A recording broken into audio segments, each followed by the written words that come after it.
Alright, I want to get straight to the point into this video because I don't want to waste your time, and this may be somewhat of a long video, so I want to try to get into the main point as much as I can. But let me say on a side note here, some people are asking, like Euphoric Impact and some others, well, what's my interest in all this? And I'll make another video about that for y'all if you like. But for now, I want to concentrate on the video I uploaded last night of a couple of witnesses in the Trayvon Martin George Zimmerman shooting, and what the point of that video was. What some people seem to have been confused or even challenging me on it. Now, I didn't go into that. Video's on private right now because it looks as though I'm going to have to actually explain it. It seems like that's the nature of communications. To what might seem very clear to me may not be very clear to others, or maybe they need my opinion of what I'm doing this for. What do I see here that maybe they don't see, or something like that. Okay, so we'll do that. Alright, so right to the point then. What I'm concerned with here is how these two witnesses describe the event up until the moment of the shooting. Anything after that I'm not concerned with right now. It's what they describe as to the nature of what they heard, because they didn't see anything after. They didn't see anything before the gunshot. They went out there after they heard the gunshot. I am concerned, I'm going to keep repeating this. I am concerned of how they describe the nature of the event before they heard the gunshot, up until they heard the gunshot. Now, what they describe, I will play all their clips that I have here for you, that I have of them here for you, and I'll discuss them. But in summary here, what they describe up until they heard the gunshot was of what they describe as of a child crying, or of a child whining. They also describe it as not a fight, nothing to indicate that there were screams for help. And the way that they're describing all this just absolutely shocked me. It floored me. I couldn't believe that they were describing it this way, because it conflicted with everything else that I heard of this case.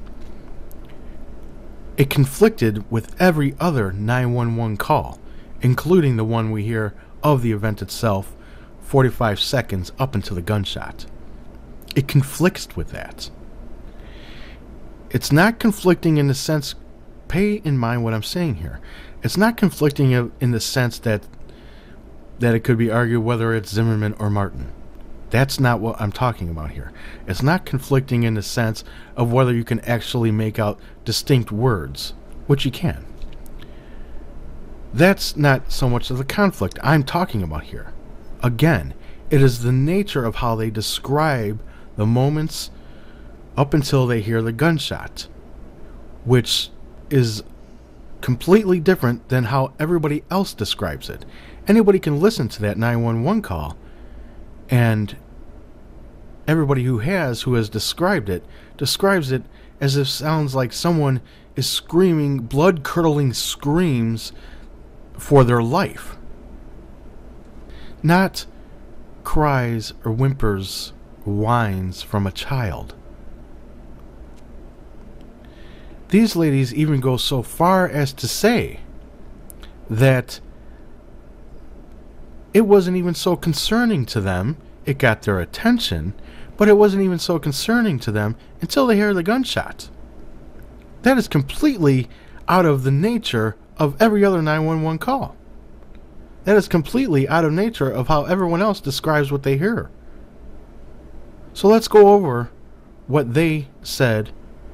These are edited down to get to right to what they say about the nature of what they heard. That's all I'm interested in here. The only thing I saw that night, I heard the crying. We were in the kitchen. I heard the crying. It was a little boy. As soon as the gun went off, the crying stopped. Therefore, it tells me it was not Zimmerman crying. Alright, so when I listen to that clip, all I'm interested in there is her description as if it were crying. That's it. Not her pontification or her speculation that if it were George Zimmerman who were crying, then he would have still been crying afterward. I'm not worried about that aspect of her speculation. What I'm concerned with here is how she's describing it. And so if we first get crying. I just want to tell what happened that night. Mary and I, we was on the kitchen making some coffee, both of us talking. No kids around, no TV on. My window, who was kind of around a step by where the body was that night, it was half open, and it was pretty dark outside. We was talking, and I hear this whine of a kid, and I didn't put attention. I look outside. It was nothing else by then like a shotgun. But at that moment, I thought there was maybe one of our kids going in, you know, those scooters or something. So I run on the back of my porch. So a couple of things I'm concerned with here in this clip is that she describes it as a whine of a kid. But more importantly was her reaction to that. She gives that face and she talks about it as if, yeah, I got her attention, but it's not so concerning. Now, if you hear the 911 calls of the actual screams for help, of blood-curdling, I'm going to fucking die here, somebody help me, screams, would you have that sort of reaction like she's having here? It gets her attention, but she's not really so concerned. It wasn't until she hears the shot that's when she's concerned. My point is that I feel it was not self-defense because I heard the crying, and if it was Zimmerman that was crying, Zimmerman would have continued crying after the shot went off if Zimmerman was hurt. However, with the boy crying, once the gun went off, he was unable to continue crying. Alright, so with this clip, again, I'm not so concerned with her speculations. What I'm concerned with here is that she again calls it crying, and that she says, more importantly here, crying as if you were hurt. Crying as if you were hurt. Well, listen to that 911 call of the blood-curdling screams as if I'm going to die. And does that sound like crying as if you were hurt? We hear the somebody say that this guy, it was calling for help, Zimmerman, and it was not. That was not happen in my window, in my porch that night. It was There were nothing. no words. No words, nothing. So, I mean, you can hear if somebody is forcing or talking or, you know, because, I mean, you hear it. If we can be able to hear the whining of a child, we just being able to hear anything right there. We were so close to the window. So you would have been able to hear either the fighting, the scream Something. for help, or punches or wrestling or something. And So what's important in this clip is not they're not arguing so much that you can't hear distinct words being said. That's not the argument. And again, it's not whether the fact that it was either Martin or Zimmerman. That is not my concern. My concern is that they are describing this as if all they heard up into the gunshot was cries, whimpers, moans of a child, and then a gunshot. But that's not what you hear. That's not the reality. That's not what every other 911 caller heard. That's not what we hear on the 911 tape. We hear blood-curdling screams. So you didn't hear or see any altercation, any struggle? at all. You only heard the cry or the whimpering, as you describe it, and then the shot. Yes. So you believe whatever altercation or tussle or whatever there was, you believe that happened elsewhere, but you didn't witness it. I believe that it had to have started from where the first person that called 911 and said there's a fight right outside my porch. How to far the away part- is that person? It's a couple doors down. Okay. And from that point to where his body was, 2 or 3 doors down, it's hard for me to believe that And then at the time that we heard the whining and then the gunshot, we did not hear any wrestling, no punching, fighting, nothing to make it sound like there was a fight. Nothing to give the indication that there was something like a fight. Are you kidding me? Are you kidding me? I heard 45 seconds of someone sounding like they're going to fucking die. This is what I'm talking about here, folks. They are trying to present this as if all they heard was some whimperings of a child and then a gunshot. That was it. That's what they're saying they heard. So you heard some sort of whining, some sort of commotion outside. We were in the kitchen with the window open and the blinds pulled, so we had complete view from outside. What was the first thing you saw? By that time, you hear like a shot, like some other noise. Gunshot. You heard the gunshot? Yes. Yes. And I run away from my backyard, and when I just get into the point that my screen stopped me, look at this person on his knee on top of a body. Alright, so my concern with this clip again is just to confirm that it was after the gunshot is when they were concerned. That they may have had some concern before that, but not so much as to call 911 or anything like that.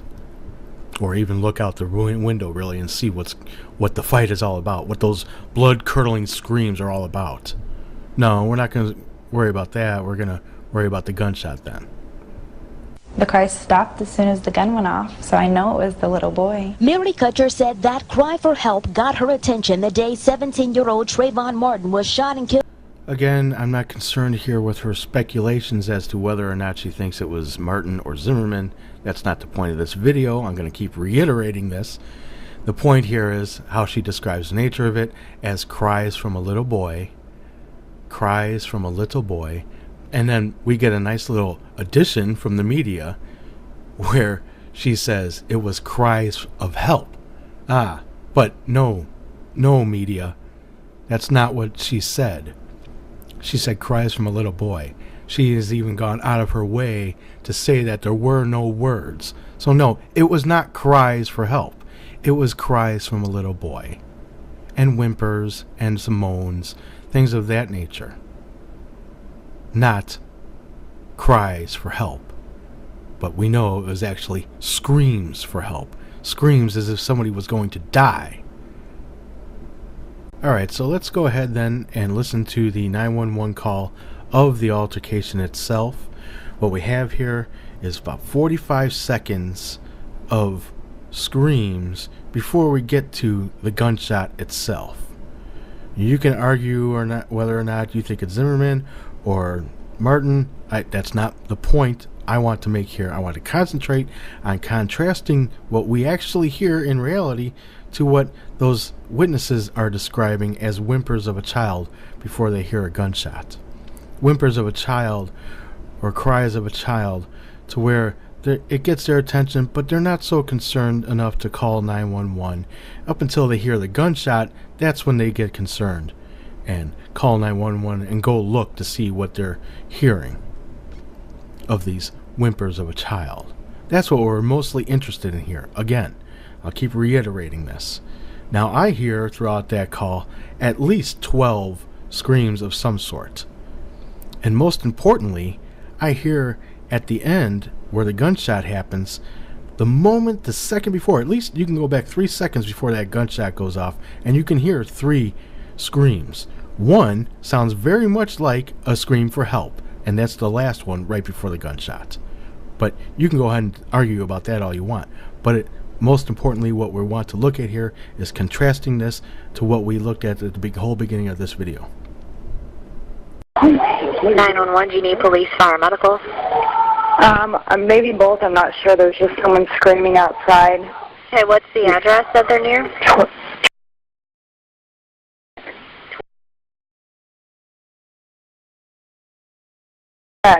Okay, and is it a male or female? It sounds like a male. And you don't know why? I don't know why. I think they're yelling help, but I don't know. Just send someone quick. Say, Okay. Does he look hurt to you? I can't see him. I don't want to go out there. I don't know what's going on. So they're sending. So you think he's yelling help? Yes. All right, what is your phone number? Just there's gunshots. And what's great about this 911 call, too, is that we even get the 911 operator who is listening on the other end of the phone saying she can't hear the yelling anymore. Just stay away from the windows. I don't hear him yelling anymore. Do you hear anything? Okay, so by the way, that is listed as call number 3 on the Sanford site link that I'll leave below where the links to the 911 calls are. The call with the shooting that you hear is call number 3. Now let's take a couple of clips from call number 2 of where the guy describes as the guy screaming or yelling for help. The guy's yelling help and I'm not going outside. Okay, we have several people calling in also. Anything else that you heard? No, the guy yelling help. Next we have 911 call number 4. What is your emergency for police, fire, or medical? Police, please. For what address or location? I'm at. There's someone screaming outside. Okay, do you see anybody? I don't need you to go outside. There's someone screaming. I just heard a gunshot. Okay. Stay on the line with me and just update me. Did you see anything at all, or you just heard screaming? I heard screaming and then a gunshot. Okay. When you heard the screaming, did you hear screaming of a female or of a male? Oh, male. Okay, so when you heard screaming, it was a male screaming? Yes. So the next call is call number 5, listed as call number 5 on the 911 calls. And what's interesting about this one is that this lady says that it's a couple of doors down, where she can hear from a couple of doors down even yells for help, help, help. That's what she can hear. Mostly what we got to concentrate on here. But she also thinks that it could be the old man down the way, but I'm not concerned about with who she thinks it might be, whether it's a older man or a younger kid or whatever. Again, that's not my concern here. My concern here is the nature of it. These are screams for help, yells for help, not whimpers of a child right before the gunshot. Nuh-uh. What we're concerned here is the nature of the events, at least 45 seconds worth, that took place before the gunshot went off. And we contrast that with those 2 witnesses that we were talking about earlier. And do you need police, fire, medical? This is 911, correct? Correct. Do you need police, fire, or medical? Oh, I'm sorry, police or medical. I don't know, ma'am. I'm at, and someone's yelling 2 doors down from me, screaming, hollering, help, help, help. And there's an elderly man that lives down there. I don't know what happened. And then I thought I heard like a gunshot. And the screaming, was it a male or a female that you heard? It sounded to me like a male, okay? And what I know of this neighborhood, because I've been here 4 years, there's an elderly man that lives like 1, 2, 3, 4 doors down north of me. And I'm inside. Like coming from is not, or you think it's coming from your area? I really don't know because I'm not outside, man. But I know I'm standing at my back sliding glass door. There's someone out there right now. I don't see anything but like a flashlight shining around. But I did hear someone yelling, help, help, help, and something like that, or oh my gosh, or something, and like moaning and moaning, and then I heard a boom, and I picked up the phone and I called. All right, next we have call number 7, again described as screams and yells for help, help, help, help. 911, any police, fire, medical? Yes, and I'm looking out my back townhome, and someone's screaming help, and I don't know, I heard like a bang. Now, you said you live in... the townhome? Yes, and I'm looking out my window, like my backyard, and someone's yelling and screaming help. And I heard, like a pop noise, okay. And they're both still out there right now. I don't know what's going on. Okay. Next we have the clip of call number 8. You might recognize this young fella's voice. It's the young black kid that's on YouTube as a witness of seeing some of it, but then losing his dog, but he hears, again, screams for help. Hello? Hello, sir. What exactly did you see? I saw a man laying on the ground that needed help, that was screaming, and then I was gonna go over there to try to help him, but my dog got off the leash, so I went and got my dog, and then I heard a loud sound, and then the screaming stopped. Okay, did you see the person get shot? No. Okay. Did you know the person that was shot, or did you see the person who had the gun? No, I just heard a loud gunshot sound, and then the screaming stopped. Okay. We do have multiple officers in the area right now. Okay, folks, so that is the 911 calls that are listed on the City of Sanford, Florida website that I will link below. Call number 1, there's 8 calls total they have listed there. Call number 1 is Zimmerman's call, so we'll exclude that one for now. Out of the remaining 7 calls, we have call number 3, which has the entire event, well, not the entire event, but 45 seconds of the event up until the gunshot. That's mostly what we're concentrating on here now. That's call number 3. Call number 6 is actually Mary Cutcher's phone call. What's important to note here, though, again, I'm going to reiterate this throughout the entire video, is 6 out of the 7 phone calls are all of pretty much the same basic nature. A horrifying event, someone screaming for their life, screaming for help, yelling for help. 6 of the 7 phone calls say that. The only call that stands out is Mary Cutcher's 911 call. She doesn't describe that at all. The only witness that has been so in the media, comparative to all the other witnesses, has been Mary Cutcher. Her description of the events are not consistent with everybody else's 911 call. And you can sit here and you can argue, well, she was just talking about, you couldn't make a distinct word out of it, or you can sit here and argue, well, she was saying that it just sounded more like a young person. No. Go back and look at all that she said about this. The entire nature of how she describes this, the nature of the event, the entire thing she says about the nature of this event is completely different than that of what everybody else is saying. And completely different of what you actually hear on call number 3. It's as simple as that. I don't see how it can be anything else. Now, what you want to describe it as, you want to think she's lying, you want to say she's lying, or you say, well, people hear things differently. Yeah, things like that. Okay, go ahead and argue that all you want. Be my guest. But whatever she is, whatever she's doing, whatever it was, if she's lying, I can't say for sure.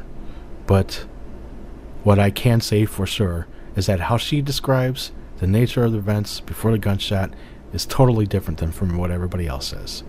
Simple as that, folks. So I'll leave you with her 911 call, and that'll be that. So peace out, my brothers, sisters, and everyone in between. 911, do you need police, fire, medical? Medical. Okay, what location are you at? I think someone's been shot. Where at? Oh my God. Where? Okay, why do you think someone's been shot? The gizzard rang out in the backyard and the gun just went off and they said call 911. Now there's people coming with flashlights.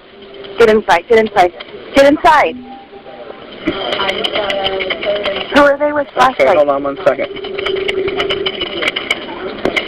And it's in the back of that backyard? It's in the backyard, yeah. And there's someone laying in the backyard? Yeah, and there's people around them now with, get inside, Selma. Do you know if it's kids or? No, my daughter, yes, she's across the street. It's a black guy. Hey, you know what, use your phone, call Shirley and tell her to lock her front door. Okay, we've got units on the way out there. What do you mean it's a black guy that got shot? I don't know. Selma, is it the black guy that got shot, or is he the one? There's a black guy standing up over him. Was a black male standing over him? Yeah, and then there's people coming out with, you know what, when I go upstairs and look out the window, I don't want to walk outside. Can you tell me what the guy's wearing? Hold on, I will. Call Shirley. Police are here. I think someone else already called 911. Okay, yeah, it looks like they did. Yeah, they're out there. Hold on Okay, a second. thank you. Okay, you do see the officers out there with that guy? Yeah, I think that's the flashlights that we see. Okay. All right. All right then. All right, thank you. Thank you. Bye-bye.